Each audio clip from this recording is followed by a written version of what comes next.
निर्विघ्नं कुर्वेदेव सर्वकार्येषु सर्वदा। जय कृष्णा। जय मारुति। नमस्कार, आप सबका यूनिटी क्वालिटी सर्कल में स्वागत है। हमारा क्वालिटी सर्कल का नाम है यूनिटी क्वालिटी सर्कल और आज की हमारी theme zero customer complaint and achieving the defined target है। ये हमारी टीम यूनिटी है जिसमें facilitator mister Manoj Agarwal, coordinator mister Vinod Kumar, CFT leader है मिस्टर दीपांशु अग्रवाल और हमारे टीम लीडर है मिस्टर रविशंकर सिंह। हमारी टीम में 5 मेंबर है। मैं राजेश, मैं स्वीकार, मैं मनीष, मैं आदित्य और मैं सचिन। हमारा सर्कल का नाम है यूनिटी। स्टार्ट कब किया? 4 मई 2023 को। इसमें हमारी मीटिंग का दिन शनिवार में 3 से 4 रहा है। उसमें हमारी अटेंडेंस 96.5% रही है। कृष्णा मारुति के भारत में टोटल 4 प्लांट है। सिटिंग प्लांट में आरएनडी गुड़गांव में, सिटिंग प्लांट 2 मानेसर में, सीट प्लान भी गुजरात में है जहाँ से हम आए हैं। सीट प्लांट 4 खरखोदा में जो कि अंडर प्रोसेस है। ये हमारी C3 की इंट्रोडक्शन है जिसमें हमारे बिजनेस हेड है mister Sanjeev Goyal, plant head है मिस्टर मनोज अग्रवाल सर और हमारा सुजुकी के साथ सीट्स का 100% बिजनेस है। हमारा प्लांट का एरिया 15,750 मीटर स्क्वायर है। इसमें हमारे 1200 प्लस मेंबर। पिछले साल के हमारे कंपनी के टर्नओवर 1275 करोड़ थी। ये हमारी कंपनी की MS3 की स्ट्रक्चर और ऑर्गेनाइजेशन स्ट्रक्चर है। केवल सीट 3 की 2017 से जर्नी अब तक ऐसी रही है कि जब एसएमजी की वॉल्यूम 1.2 लाख थी तो सीट 3 एस्टैब्लिश हुई और आज जब एसएमजी की वॉल्यूम 7.7 लाख है तो केवल सीट 3 की गुजरात में 3 सब यूनिट्स है। ये केवल ग्रुप की प्रोडक्ट रेंज है जिसमें सीट मेटल प्रोसेसिंग की टोटल 7 यूनिट और इंटीरियर प्रोडक्ट मैन्युफैक्चरिंग की टोटल 12 यूनिट्स है। केमल सीट थ्री की पॉलिसी है to be happy positive technology growth driven organization और हमारी कोर वैल्यूज ऑनरशिप हर व्यक्ति प्रति सम्मान, इनोवेशन एंड क्रिएटिविटी, गुणवत्ता और ग्राहक के लिए आनंद। KML IATF 16949 2016 इसके साथ साथ ISO 14000 2015 EMS और ISO 40000 2018 OSHA से सर्टिफाइड है। ये केवल सीट 3 की 2017 से अब तक की कुछ अचीवमेंट्स है जिसमें हमने अब तक kaizen ECMA 4th and 5th competition में फर्स्ट पोजीशन अचीव की है। ये हमारी company Krishna Maruti limited seat 3 की प्रोडक्शन जर्नी एसएनडी से 2017 से कुछ इस तरह रही है कि जैसे कि 2017 में बेलेनो, 2018 में स्विफ्ट, 2019 में, बेलेनो स्पॉट, 2020 में, न्यू स्विफ्ट, 2021 में, स्विफ्ट डिजायर, 2022 और 23 में न्यू वालेनॉन फ्रोनेक्स। यहाँ तक कि 2024 में YD स्विफ्ट फेसलिफ्ट और 2025 में YY8 इलेक्ट्रिक व्हीकल का सीट्स का 100% का बिजनेस है। ये हमारे फिलहाल कुछ रनिंग वेरिएंट्स हैं जैसे YTA, YTV, YSD नोचबैक और YHD हैचबैक है। जैसा कि आप देख रहे हैं हमारे फ्रंट और रियर सीट का एक्सप्लोरेटेड व्यू है। जैसे कि आप देख रहे हैं ये रियर सीट का हमारा प्रोसेस फ्लो है। हमने अपनी प्रोडक्ट का डिजाइन ह्यूमन बॉडी कंफर्ट और सेफ्टी को ध्यान में रखते हुए किया है। ये केवल सीट 3 की प्रोसेस फ्लो है जहां हम bending, welding, press, PU, assembly, PDI और फाइनली डिस्पैच करते हैं। हमने जीरो कस्टमर कंप्लेंट्स और डिफाइंड टारगेट को अचीव करने के लिए कस्टमर डिफेक्ट डाटा को कलेक्ट किए हैं। आपने ये डाटा कलेक्ट कब से कब तक किया? 2017 से लेकर अब तक किए हैं जिसमें से 45 प्रॉब्लम आ चुकी है। तो जीरो कस्टमर कंप्लेंट अचीव करने के लिए हम क्या करेंगे? अरे भाई क्यों टेंशन ले रहे हो? हमारे पास क्वालिटी सर्किल है ना। क्वालिटी सर्कल मेथोडोलॉजी यूज करेंगे। बाय अप्लाइंग PDCA बहुत बढ़िया। और ये PDCA क्या है? Plan, do, check, act. और इसे कहते कैसे? सबसे पहले प्रॉब्लम को आइडेंटिफाई करेंगे, इसका प्रॉब्लम को सिलेक्ट करेंगे, प्रॉब्लम को डिफाइन करेंगे, प्रॉब्लम को एनालिसिस करेंगे, identification of cause, finding the root cause, data analysis developing the solution, forcing resistance, trial implementation, implementing on regular basis and finally follow up and review. ये हमने जो theme set किया है उसके ऊपर 3 मंथ का एक्टिविटी चार्ट है।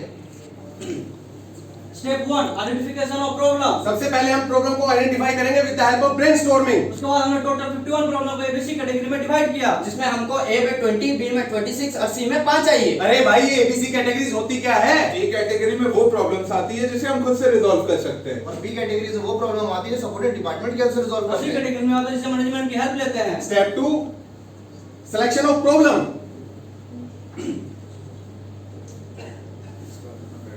इसके बाद हमने प्रॉब्लम को सिलेक्ट किया। तो आपने कौन सी कैटेगरी को सिलेक्ट की? सेवरिटी के हिसाब से हमने बी कैटेगरी में latching and latching dead issue के प्रॉब्लम को सेट किया। फिर हमने मल्टी वोटिंग की हेल्प से लैचिंग अनलैचिंग डेड इशू को कंसीडर किया। आगे हमने पैरेटो चार्ट की हेल्प से सेम इशू को सिलेक्ट किया। हम यहाँ भी नहीं रुके, फिर हमने रेडार चार्ट की मदद ली, वहां से भी सेम इशू निकल कर आया। आपने इस प्रॉब्लम को क्यों सिलेक्ट की? क्योंकि ये इशू फंक्शनल सेफ्टी से रिलेटेड था। Step 3 define the problem. जैसा कि आप यहाँ देख सकते हैं जो हमारी जो रियर सीट है वो कार की बॉडी के स्ट्राइकर के साथ ये लैच लॉक नहीं हो पा रहा है। जैसे कि आप देख रहे हैं ये रियर सीट की हुक लॉक नहीं हो पा रहा है। और यहाँ आप देखोगे कि डीजल की फिटमेंट रिवर्स डायरेक्शन में भी लग सकती है और इन तीनों में किसी भी चीज की फेलियर की वजह से हमारा हाल ये हो सकता है।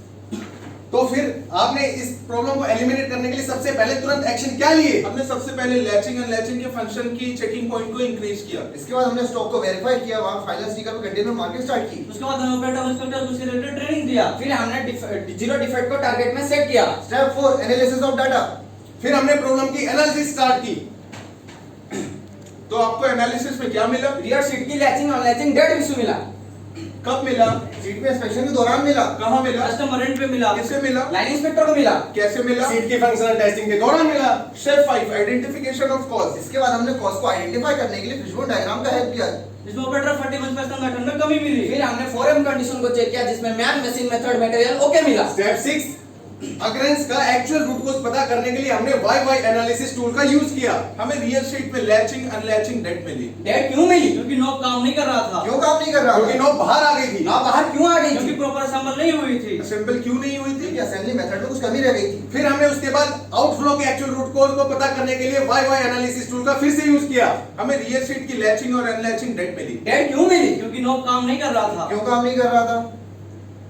क्योंकि नॉब बाहर आ गई थी। ना बाहर क्यों आ गई थी? क्योंकि नॉब प्रॉपर असेंबल नहीं हुई थी। असेंबल क्यों नहीं हुई थी? क्योंकि इस बार इंस्पेक्शन की मेथड में कुछ कमी रह गई थी। Step 7 root cause and action plan.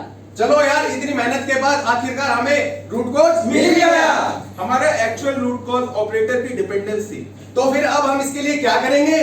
हमने सेमी ऑटोमेशन प्रोसेस को इंप्लीमेंट करने का डिसीजन लिया, जिससे हम part presence, wrong Bush, knob की हाइट हेडरेस्ट जैसे इश्यूज को कंट्रोल कर सकेंगे। Step 8 developing solution. पहले हमने नॉब हाइट को विजुअली चेक करते थे, उसके बाद हमने गो नो गो गेज को इंप्लीमेंट किए। आगे हमने प्रॉक्सिमिटी सेंसर्स इंस्टॉल किए, जिससे हम बुश की प्रेजेंस चेक कर सकेंगे। फिर हमने स्ट्राइकर को इनिशियल लेवल पे लगाया जहां पे लैचिंग और अनलैचिंग अकरेंस लेवल पे चेक करेंगे। नॉब की फिटमेंट और उसकी हाइट चेक करने के लिए हमने डेल्को गन में गेज लगाए। इसके बाद हमने रियल सीट को चेक करने के लिए सेमी ऑटोमेशन फिक्सचर को इंप्लीमेंट किया, जिसमें हम hinge boss presence, hinge boss wrong assembly, latch का फंक्शन, नॉब की प्रेजेंस, उसकी हाइट और इसके साथ-साथ हेडरेस्ट मूवमेंट चेक करने लगे। पर जिसमें भी अभी भी ऑपरेटर की डिपेंडेंसी थी और वो फाइनल स्टिकर में जनरेट खुद करता था।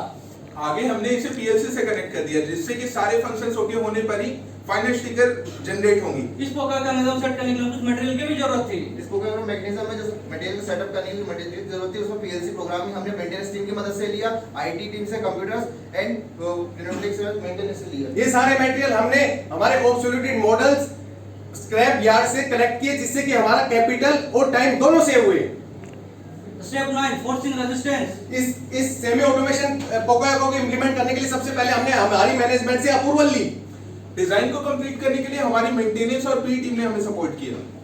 बाकी अब जैसे लेकर हमें कॉस्ट इफेक्टिव करने के लिए हमें सेफ्टी टीम की मदद से ली, जो हमें in house he material arrange करा दिया। इस प्रकार का मैकेनिज्म को ऑर्डर करने के लिए हमको कस्टमर की अप्रूवल ली, जो कि हम customer quality team by the help of quality team से ली। इस प्रकार का मेजर कंप्लीट करने के लिए 1,37,000 की इन्वेस्टमेंट आई, जिसमें हमारा नट बोल्ट सिलेंडर मार्केट से परचेज किया। इस पोकोयाको मैकेनिज्म को सेटअप करने के लिए हमने टोटल 12 मीटिंग की, जिसमें 6 काइजन रहे और हमारी अटेंडेंस 96.5% रही। Step 10 trial run status. Trial 1 पे हम पहले पार्ट को करेक्शन की और 100 सेट की ट्रायल ली, जिसमें से 42 पार्ट की ऑब्जर्वेशन मिली। ट्रायल 2 में 100 में से 16 पार्ट ऑब्जर्वेशन मिली। ट्रायल 3 में हमने 48086 का ट्रायल लिया, जिसमें हमें कोई ऑब्जर्वेशन नहीं मिली। यहाँ हमारा ट्रायल सक्सेसफुल रहा। हम यही नहीं रुके, हमने फर्दर वैलिडेशन के लिए 1 वीक का डेटा मॉनिटर किया। आगे हमने 3 मंथ कंटिन्यूअसली डेटा मॉनिटर किया और पाया कि कोई भी इशू रिपोर्ट नहीं हुई है। सेमी ऑटोमेशन प्रोसेस की हेल्प से अभी तक, फिर हमने जून से लेकर अभी तक कोई डाटा कलेक्ट किया, कोई भी कस्टमर कंप्लेंट नहीं आई। इसके साथ साथ जो हमारे ए कैटेगरी के इश्यूज थे, जैसे रिंकल, लूज थ्रेड, वो हमारी इंटरनल टीम के साथ रिजोल्व किए। Step 11 standardization of actions. इस पोकोयाको मैकेनिज्म को स्टैंडर्डाइज करने की चेंज पॉइंट हमने अपने कस्टमर को प्रोवाइड की। कहां पे? एसएमजी में। कब दिया? 16 जून 2023 को दिया। किसको, किससे? हमने ईमेल के जरिए दिया। कैसे दिया? हमारी क्वालिटी टीम ने दिया। इसके बाद हमने प्रोसेस चेकशीट, मेंटेनेंस चेकशीट और साथ ही साथ पोकोयाको चेकशीट अपडेट की। कैसे अपडेट की? असेंबली लाइन पे अपडेट किया। कब अपडेट किया? 16 जून 2023 को अपडेट किया। किसने अपडेट किया? पीएल मेडिकल टीम ने अपडेट किया। कैसे अपडेट किया? By the help of quality team. फिर हमने पीसीएस, पीएफडी और एफएमए भी अपडेट किए। कहां अपडेट किया? हमने असेंबली लाइन पे अपडेट किया। कब किया? हमने 22 जुलाई को अपडेट किया। कैसे किया? हमने by the help of P team के साथ। किसने किया? With quality team. इस सेमी ऑटोमेशन मैकेनिज्म को स्टैंडर्डाइज करने की वजह से हमें कोई टेंजिबल बेनिफिट हुई। हमारे कस्टमर की लेवल इंक्रीज हुई, हमारे रिजेक्शन जीरो हुए, साथ ही हमने 4 मैन पावर भी रिड्यूस किया, जिसकी मंथली वैल्यू अप्रॉक्स 65,000 थे। इसके साथ साथ हमें कुछ इंटेंजिबल बेनिफिट्स भी हुए, जैसे कि हमारी जो कम्युनिकेशन स्किल्स है वो डेवलप हुई, मल्टीटास्किंग इंक्रीज हुई, इंटरपर्सनल रिलेशनशिप इंक्रीज हुई, साथ ही साथ मोरल बढ़ा, टीम स्पिरिट बढ़ी। एनालिटिकल स्किल्स डेवलप हुई। Step 12 follow up and review. Finally action लेने के बाद वाईडी हैचबैक में जो हमारा लेचिंग अनलेचिंग डेट का इशू आ रहा था वो रिजॉल्व हो गया। इस एलिमिनेशन का सक्सेस होने के बाद हम लोग हर लाइन पे हॉरिजॉन्टल डेवलपमेंट किया और साथ ही साथ हम दूसरा यूनिट को भी शेयर किए। इसके लिए हमने brainstorming, radar chart, bar graph, ABC analysis, pie chart, check sheet, PTC, NPFD, fish bone diagram, 5W and 1H जैसे टूल्स एंड टेक्निक्स यूज किए। अभी हमारा ऑनगोइंग प्रोजेक्ट रेल कैप को लेकर चल ही रहा है। अंततः हमारा आप सबसे ये अनुरोध है कि वाहन चलाते वक्त कृपया मोबाइल का उपयोग ना करें अनिवार्य रूप से हेलमेट पहने और अपने आसपास का वातावरण स्वच्छ बनाए रखें। बहुत बढ़िया। अभी अब जो डिफेक्ट वाला जाना